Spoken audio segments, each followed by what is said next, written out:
The kind of point in our history that I would call the glory days would be back when we were doing treatment plants in the Quad Cities. That was a time when, in the 70s and early 80s, I mean, you'd work hard and you'd play hard, and you'd be in a ditch installing pipe, and you'd be working on mass excavation, big concrete work, and then you'd go out and stay out late and do it all the next day. One thing that we've done right, I think, as a family and as a company is have the appropriate tolerance for risk. There's some companies that are so risk adverse that they never grow, they never want to bid that big job, they never want to branch out from what they know that's tried and true. We have a tolerance for risk, but not too much risk, which means you need to accept some risk, but not so much risk that you're betting the bank on any one project or any one part of the company. The approach to our work, I think, has stayed the same. The project manager-foreman relationship that's always been important. You go back to when we were just paving roads. There was a project manager who at the time would estimate the job and also run the job and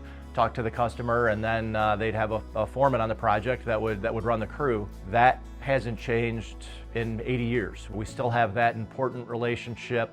And that's how the customers stay happy, that's how the employees stay happy, the crew stays happy, and staff. What has changed over the years is just the tech stack we have that makes that so much easier. Whereas before it was, fax machines and phone calls at a pay booth. We've let the culture evolve. I mean, when we first started doing work in Chicago, it was a suit and tie city. So we did that. Everybody wore a suit and tie, not a sport coat, but a suit and tie.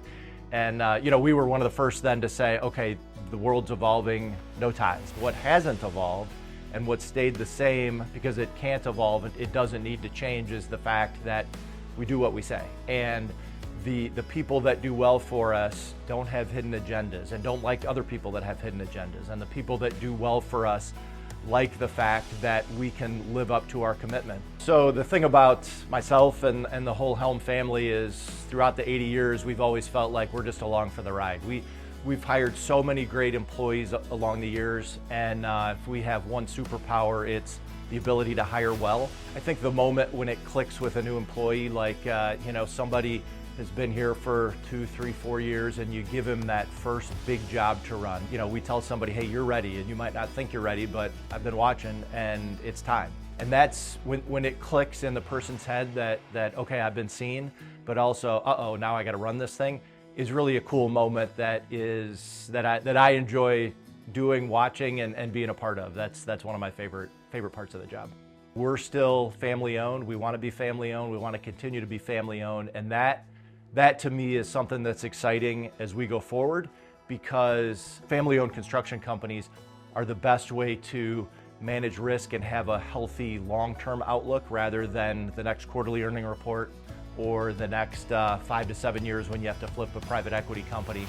We've got a longer-term outlook, and I think that has turned from the way everybody used to do business to our strategic and competitive advantage. We've been using the motto, people building value, for years. And it's an important theme for us because it's all about the people that are doing the work for us. And we're not just building projects, it actually is the way we do business and the way our employees do business, and the people that do well with us build a lot of value.